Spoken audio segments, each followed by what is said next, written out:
Hi everyone, welcome back to Khatta Meetha. Today we're talking about open season because it's time for enrollment for health insurance. And this is something that we were doing today and thought that it'd be a good topic for us to talk about to just help everybody navigate through this time. Yeah, I'm really lucky I have someone like Zuby who's so educated on these topics to help me get through this. I know that I would have been really overwhelmed and confused if I were trying to do it on my own. And honestly, as with my personality type, I would just keep procrastinating and put it off. And probably miss open enrollment. So yes, that's why this is probably a pretty good timely thing to talk about. Yeah, definitely. And depending on where you work, open enrollment can be, 2 weeks long to a month long. So you definitely want to pay attention to those time frames that HR will send you. But the tricky part is you don't know exactly what insurance options are available to you until open enrollment starts. So I actually create a spreadsheet, of course, because I am that maximizer, and it really can be overwhelming, and it's very easy to get that analysis paralysis when you're looking at your options. So this is something that Yusuf and I actually did today when we were looking at his options, and he only had 3 options, but some places, like the one I work at, will give you anywhere from 30 to 60 different options, or a marketplace.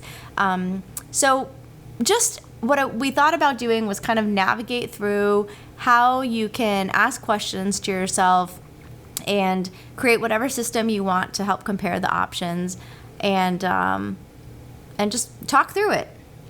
Yeah. So my first question is a little more general, kind of taking it back to how, I am this free bird 27-year-old who doesn't always necessarily prioritize things like this. Sure. And like I said, I'm super lucky I have someone like you to kind of light that fire under my ass and remind me about stuff like this. But I do feel like there's probably a lot of folks, even younger than me, around my age, especially who are just coming off their parents' health insurance and never really thought about it before, and they get super overwhelmed and confused easily, like I do. Yeah. So can you kind of explain why this is so important to just prioritize and make sure you get it taken care of and properly? Yes, I can. I love lecturing people, so this is great. So you just mentioned a lot of really good points. So especially if you are younger, in that 20 to 27-year-old time frame, a lot of the health insurances now basically kick you off your parents' insurance at 26 years old. 26 is great because I think it was younger before the Affordable Care Act, but you've got till about 26 years old. Or if you get married, then you get kicked off too. So just keep that in mind. Thank God I've always been single. Yeah, so just keep that always. in mind. Please, someone. Anyone. So 26 years old, just kind of start preparing. That frontal lobe is developed. Start using it to choose your insurance plan. You also mentioned something else. So you're looking at things that, what I want to help you do is kind of guide you to what's the best plan for you. So when you talked about prioritizing health insurance, because a lot of people are like a paycheck from being broke. And anybody that has unfortunately been to the ER and then stuck with a huge bill afterwards, which we can have a whole other podcast episode about, and probably will, will tell you that can be a real setback if you're not prepared for it. So choosing the right health insurance can help sort of mitigate that and prepare you for that.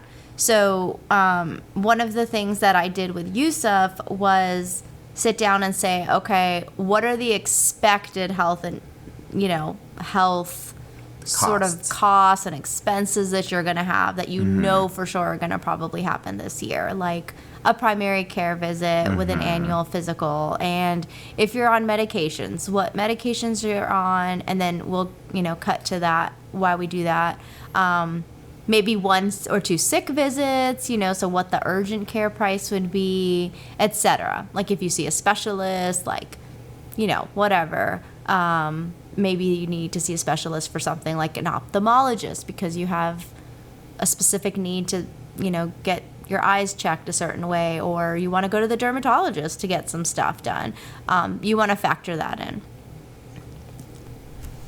So going back to, again, the priority and health insurance, it is really important to pay attention to the nuances and the nitty-gritty of this. So that includes the dates of open enrollment, but also something as simple as paying attention to if you're choosing self or self plus one or self plus spouse or self plus family. And I say this because I know somebody who didn't choose self plus family, and so their family was uninsured. Yes. And so these things happen. All that to say, these things happen, so pay attention. Right, and like for me, like, you know, if I had just, you know, been nonchalant and pick the cheapest plan or whatever just to get it done and move on with my life without looking into these nuances, you know, like I could end up paying a ridiculous amount of money for like my medication. So like it is important to make sure you are doing that research. Oh, okay, what drugs am I on? What tier are they? And how is this going to look under my insurance plan options? Yeah, totally. So, so talking about that, you know, even going back to the self plus one, self plus family, you want to make sure that you're looking at that the right way and choosing the right one. And one of the things I want to point out here that's like a little bit of a nuance is that sometimes self plus family sometimes is cheaper than self and spouse or self plus one. So again, just one of those nuances, things to pay attention to when it comes to pricing. So one of the first things that, you know, we sat down and did was first of all, we looked at what the options were. And Yusuf's options were pretty limited. So in a way, it made it easy. And they, you know, and because he's self, like it was not crazy expensive. But gosh, the ranges were from like $100 to, if you're doing self, to self plus family, to like over $700 bi-weekly. So those are just with 3 choices. So you can imagine when you have multiple choices how easy it is to be kind of like throw your hands up in the air almost, right? You know, level of frustration. So Yusuf, what kind of questions, like what did you know going into choosing a plan? What were your thoughts? Like, how were you going to choose? Like, I didn't really have a plan. I was kind of freaking out about it, to be honest. Yeah, my plan was call Zuby. And no, I probably, like I said earlier, like I probably would have laissez-faire picked the cheapest looking option. Yeah. I probably wouldn't even understood which the cheapest option was because, you know, like you said earlier, something you mentioned to me is like, you know, you end up paying the money. It just depends where you're paying the money. Yeah, you know, let's talk about that for a second. Yeah, please do. So it's insurance. Somebody's making buku money somewhere. So a lot of the time, the math is really like how much are you going to pay up front versus how much are you going to pay later. You're going to pay one way or the other. You're going to pay. You're gonna Somebody pay. going to pay. So the thing is like if you have a higher premium, you may have a lower copay and a lower deductible. So if you have a lower premium, you'd probably have a higher copay and a higher deductible. So the opposite, basically. So there's high deductible plans where you might have a low premium but higher copays, or a much, much higher deductible. So some of that does sort of equalize out in the end, but it depends on the front end or the back end. Where are you paying that money? And that is going to really be individual to your financial picture. So do you have a lot of savings in the bank? Do you need to bring in a lot of money each paycheck? So if you know that you need to bring in a whole lot of money in each paycheck, as much as possible, you probably want a lower premium because that premium is going to come out of your paycheck.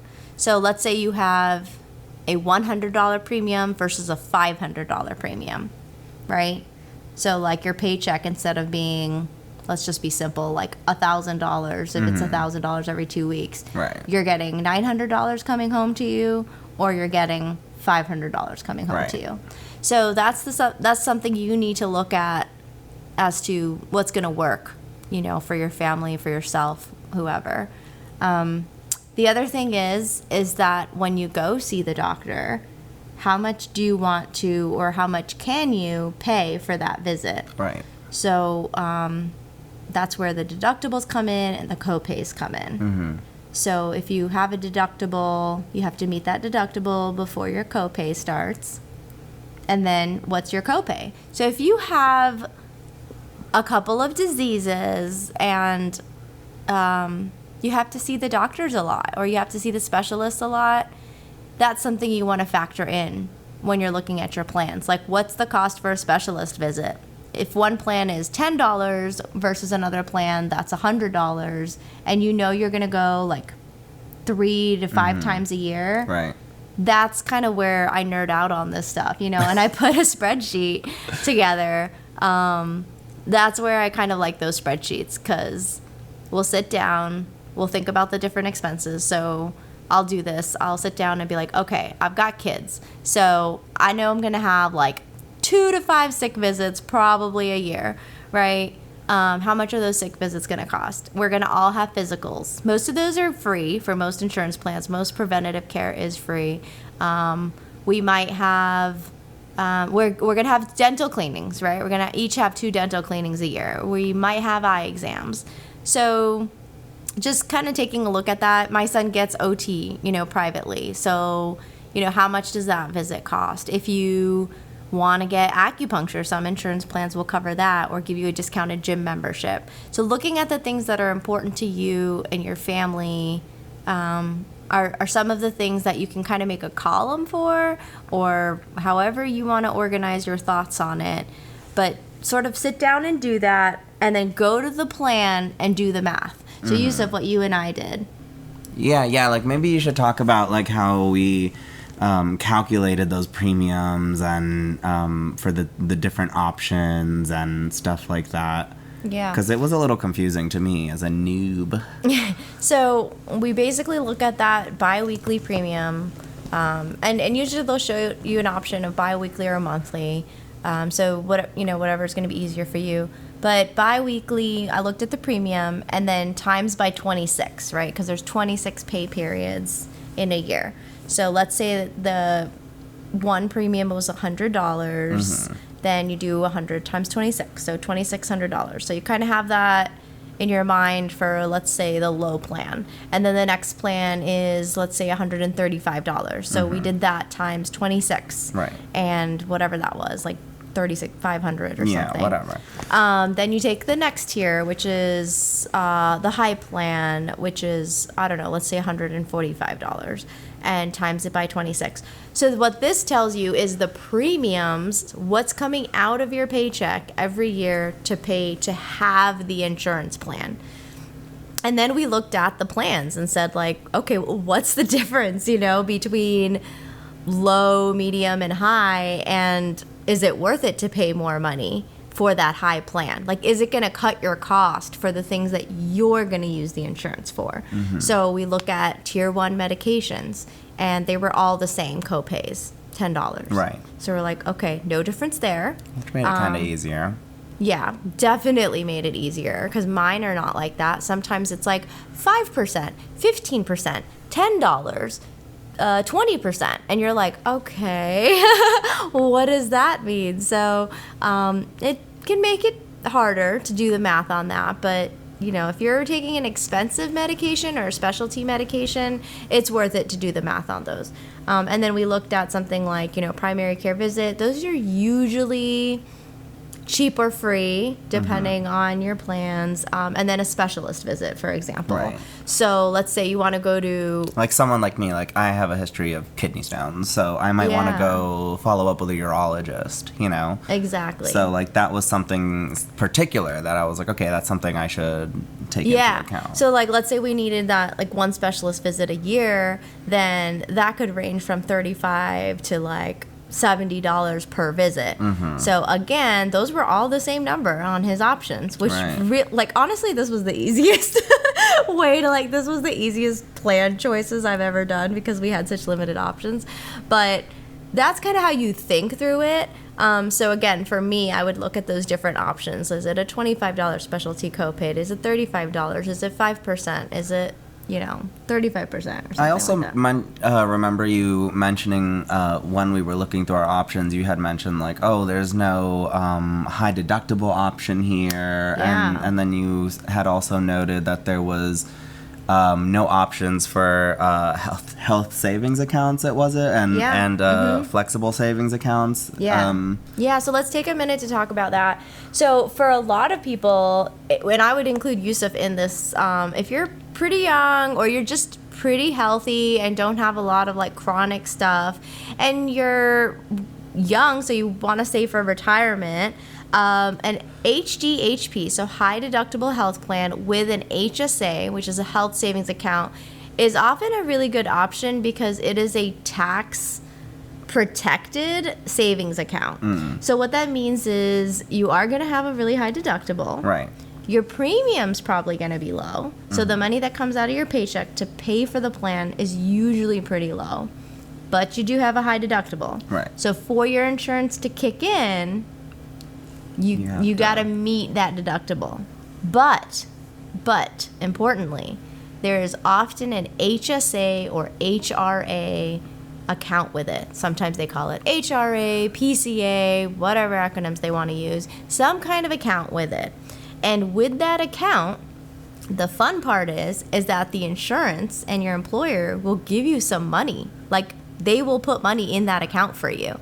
And that could be, I don't know, $500 to $1,200 for a single person. And that money can be used for those expenses that come up before your deductible is met. Right. So you've got a low premium, so you don't have a lot of money coming out of your paycheck. And then there's like, let's say $1,000 sitting in a bank account. So, okay, you have a doctor's visit, and let's say it was $150. Well, you've got $1,000 in a bank account that's just for healthcare expenses. So you don't have to you don't have to pay that out of pocket. Right. Does that make sense? And then can you explain what those tax benefits were again? Yeah. So we talked about this depending on, like, let's say you're in a 20% tax bracket. So let's say you're going to spend $1,000 on healthcare every year. You're going to get taxed on the money that you make at, let's say, the 20% tax bracket. What a health savings account does, or an FSA does, is it lets you take that money and sort of protect it from being taxed on. So 20% of $1,000. Oh, got to do math now. I went to law school, girl. We don't do math there. So $200, right? $200 is money that you are saving, basically, like that you're not giving to Uncle Sam, on money you were going to spend anyway on health and like health stuff. Right. Okay.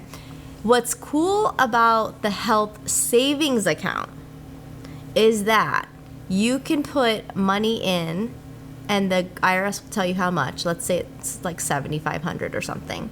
You can put in about $7,500 a year, and that money grows tax-free. So it's like a Roth IRA. So you can kind of see how this can be a tax savings vehicle for retirement. So when you get to retirement age, you can pull that money out and it's fine.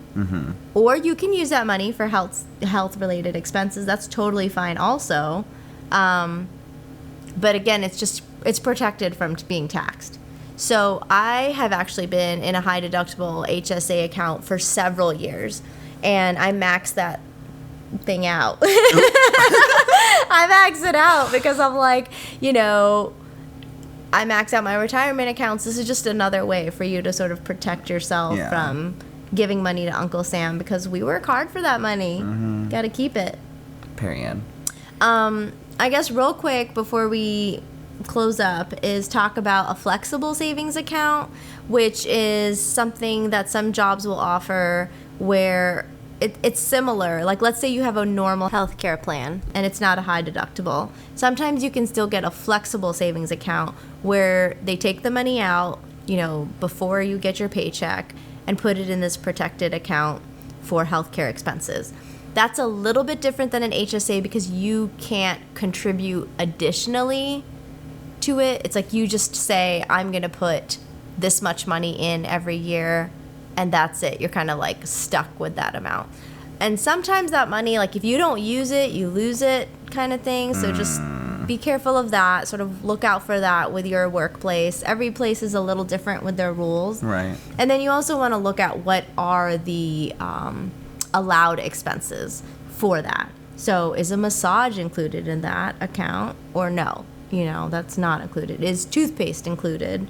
Stuff like that is so, and you'd be surprised how many things that you buy every day would be included in your FSA. Yeah. So again, it's just another way to save taxes on stuff that you would have been spending anyways.